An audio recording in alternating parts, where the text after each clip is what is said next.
Tony, overall with the lessons or takeaways from Saturday night? You know what, anytime you lose a football game, it hurts. You know, I've been doing this a long time, and if you're in our profession, I mean, losing sucks, you know. We're a group of people that goes out there and puts in a lot of hours, players and coaches, to go win football games. So when you lose, it sucks. But watching the film, our kids battled every single down all the way to the end. Very proud of them for that. Obviously, there's things we got to do better and go back and fix some things right there.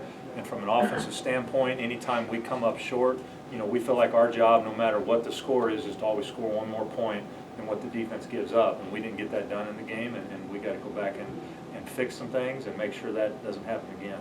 How would you evaluate how Art played? You know what? Art played his butt off, to be honest with you. Okay, he gives you everything he's got out there. Team's behind him. He fought all the way till the end. Did Art play a perfect game? No, but I haven't had very many quarterbacks that played perfect games. So Art's awesome. He came in yesterday and he's ready to fix a few things. Hey, these plays where I maybe made a bad decision with the football or whatever, and get it right. And that's what I love about the kid. And he can't wait to get back out there. And you know, I'm excited where Art's at right now. How much freedom do you give your quarterbacks at the line of scrimmage to kind of audible or get into different coverages or schemes based off what the defense is showing? Probably our main thing with the quarterbacks is we've got a certain type of plays where he's going up and making sure we're either going one direction or the other in the run game. He's got total control of override veto power and all pass protection right there. So he's got quite a bit of power up there. Now we're not sending our quarterback to the line of scrimmage like back in the old days and just checking plays and calling whatever he wants. But you know, he has a lot to do with our protections and which way we're running the football. You guys have tried to get Julian involved in some packages on the line. Is there a way to continue to increase his snap count, or do you like about what your 5 or 6 are doing right now? No, you're talking about Julian Purr. Yeah, sorry. Yeah, Julian's been helpful with what he's doing right now moving forward. Julian's going to also probably have an opportunity to get in there with the 5 offensive linemen up front at some spots. You know, we're thin at offensive line. We need to have his body type in there right now. So, you know, he's going to be a guy moving forward that's going to get more snaps in the offensive line. Obviously, Brett Lance or Brandon has helped and all that, but when he does come back, what does Brandon give you? Because we obviously haven't seen him a lot yet. Yeah, Brandon's progressing better than we thought right now. Obviously, that's a question for the head coach as far as when he's going to be back in the lineup. But when he is back in the lineup, you know, BP gives us a lot of experience. He's got elite arm talent right there and a really good football player that I'm excited when he does come back in there to watch him play also.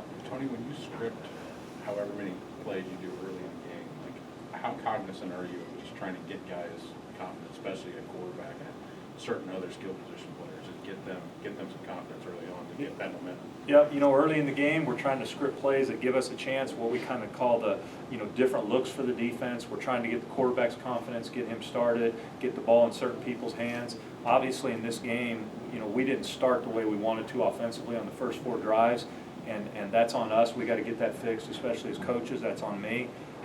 We got to do better there, and we will. The great thing that we got going for us is when we have to leave the field and we got to go out and send our punter out. I think we've got the best punter in the country, and what he does for us in flipping the field is unbelievable. What do you make your offensive line and what they were able to do or struggles? Yeah, you know what? Our offensive line, at some of the spots, we're not as big as we would like to be, but our offensive line played well on Saturday.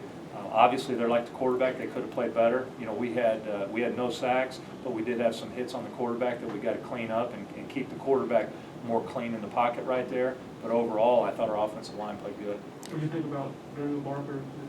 Get out of space and how to make some plays now? You caught Daniel Barker? Yeah. You know what? Daniel had a big game, obviously, and he's a guy, you know, when you look at, you're talking about targeting offensive guys, we've got to get him targets. Now, the flip side of that is Luke Ford's just as equally a special guy, and he had 1 catch, and I've got to make sure I do a better job of getting him his touches also, because we have 2 tight ends that we feel like are really good football players at this level, and they both need to have the ball in their hands. Coach, UTSA seem to really load up the box on you, especially those edge pressures. Like, what's the key for you guys to kind of combat that? We've probably got to do a better job of getting the ball pushed out on the perimeter. You know, get the ball into guys like Isaiah's hands and some of those guys on the perimeter. Have some more type of plays for that.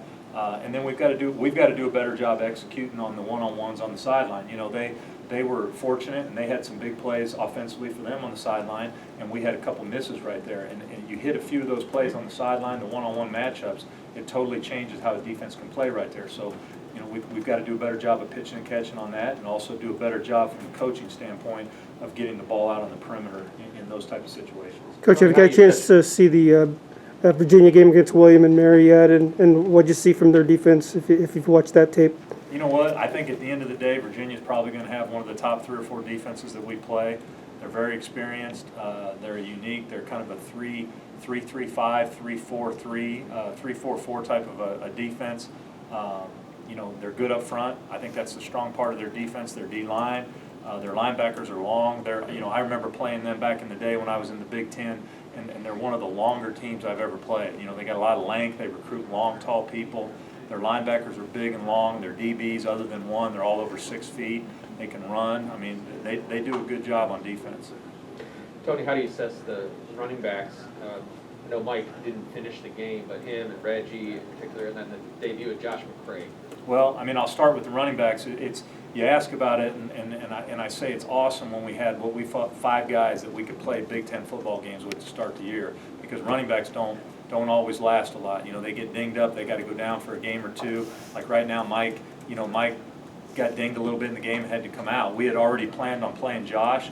Very excited where he's at. He gives us something totally different. He is a freshman, but with his size out there and his girth and running up the middle and even on the outside, we're very excited where he was at in his first appearance for us, and moving forward, he'll keep getting the ball more.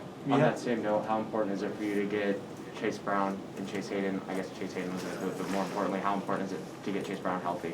Yeah, I mean, as soon as we can get him back in there, I mean, I can't wait. I mean, I think he's progressing, you know, like BP very well, and hopefully he'll be in there sooner than later. And you know, I mean, we need him. We need him all right now. So can't wait to get him back in the lineup. We haven't got a lot of looks at Chase, just he had a few carries against Nebraska. But what does he do that's a little different than the rest of the guys that you'd like to work in? I mean, he brings a lot of experience to the table, played a lot of Big Ten games. I think he's not as big as a Josh McCray, but he's a thick kid. You know, he's strong, and he's got some speed. He brings very good vision to the table. I mean, we need to get him back in there. He's important to us. What do you feel is maybe the advantage of using as many backs as you have in the first 2 games, just and pretty fairly even carries? I think the advantage of it is when you get some backs dinged up, you got guys that have been playing. So you're not just throwing somebody new in there. If you look at it from a disadvantage sometimes, you know, you might not have backs really getting into their juice, getting those reps going. You know, when you in my past, when I've had 1 or 2 backs that are getting most of the snaps, you know, they're getting into a groove and they're getting the ball, and they just keep getting better and better as the game goes on right there. If there's a negative to playing with more backs than 1 or 2, or 2 really, that's probably it. The positive side is we got a lot of guys getting snaps, and if we get guys dinged up, we got guys that play. How do you strike that balance? It seems like it's pretty kind of a fine line there. It is. It's a fine line, but you know what? We've had a few backs dinged up to where they're not totally 100% ready to go, so we have to go with the other guys right now, which is kind of where we've been forced to be at this particular point, and not all 5 guys have been healthy at once, so we really haven't had to have that issue right now. Tony Deuce has a really high hit rate so far of making big plays when he's in the game. How much can he handle in the offense right now? And given his production, does he get a bigger role as he, I guess, learns more of the route treating offense? He's got to get a bigger role every week, and Deuce is super fired up. We're fired up about Deuce. Love where he's at right now. We just got to keep pushing Deuce, and he's pushing himself, and we're going to do that to get to where he knows more and more of our offense, so he can be in there more often.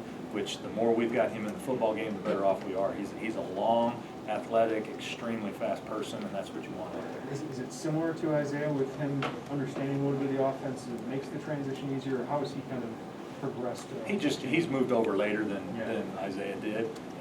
And Isaiah got in the slot a little bit earlier, knew he was going to do it from the last couple practices in the spring, then all the way through the summer, all he did was focus on slot receiver. So, you know, there's a big, even though we're not practicing or playing, that's a big span of time right there that Isaiah spent locked in on the slot, and Deuce was still locked in on quarterback. Coach, can you talk about finishing drives? You had to settle for 3 a few times. Is that something you're going to be emphasizing this week in practice? You know what, to be honest with you, we're always emphasizing touchdowns in the red zone. You know, the one thing you can't do is go down and settle for field goals. Our field goal kicker's as good as I've ever been around, and thank God he is, because he really helps us out there. But we, as an offense, we gotta strive for touchdowns in the red zone, and points per trip is what we're looking at, and 3 points per trip is not our goal down there. Tony, you mentioned a couple lines on the line that, or a couple spots on the line that are not as big as you would typically have. How do you guys as coaches try to game plan around that? What do you need out of them to kind of, you know, ease some of those physical? You know what, different type of protections, slide protections, helping those guys out. You know, maybe getting a guy like Pearl, working him in some spots right there with some size. But, you know, we've got to help them out as far as coaches. And then, you know, they got to win their one-on-one battles too. So we just, you know, we weren't terrible there. We got just a few more hits than what we wanted our quarterback. But Art made some great decisions and really extended some plays with his legs and picked up 2 or 3 key first downs out there. So, you know, we got to do a better job protecting him, and then, you know, we got to do a better job at quarterback making the good decisions when we're throwing the football. What do you think about Isaiah's performance, particularly on that last drive? I think you had 3 seconds, 3 first downs, give you all a chance to extend it down. Yeah, you know what, and I go back to the whole unit right there. We had 2 2-minute drives, and we needed a field goal and a touchdown to go into overtime right there. And our kids fought all the way through it. We got the field goal in the first one. Isaiah and some other people, Casey, that catch he had on the sideline, what our offensive line did. I think we had to throw the ball 23 times right at the end of the game in those last 2 drives. Had no issues with pass protection right there. Art made good decisions in those 2 drives. And then we came up short. You know, we ran out of time, but we put ourselves in a situation where on the last play of the game, we had a chance to tie it up and go into overtime, and we just came up short there. How much? Art, what do you think about him? This guy out of bounds, like, you know, I collectively took the ball. I don't know if you had it in him, but I guess what the guys think of that, and statement of breaking down film, and you see the guys. I mean, Art plays with everything now. He leaves everything on the field, and our team's behind him on that. They love him for that. You know, I hate to see quarterbacks be diving out of bounds and get hit in the legs like that. That's not what I want to see, but I love that kid and the way he plays. How much confidence does it give you that you can kind of open up the playbook a little bit after those 2 drives at the end of the 4th quarter when you were kind of speeding things up and going more with tempo? You know what, we were forced into that situation, and it's nice to be able to go out and function in that situation. Our kids handled it well. We moved the ball down the field, you know, quickly and efficiently, took care of the football, and like I said, we came up short, but we gave ourselves an opportunity to be in it at the end. Tony, I know what kind of athlete he is, but after 2 games, his first 2 games at wide receiver, has Isaiah even exceeded your expectations of what you thought you could get out of him as he makes his transition? Yeah, I mean, I guess, and then I guess I'd probably say no, because just his God-given ability and what I see out there, I think he's got special abilities, and not only catching the football, natural ball catcher, route runner, with the ball in his hands. I mean, he's a special talent with the ball in his hands at the slot position, and I think he's just going to keep getting better every week. Okay, thank you, Coach.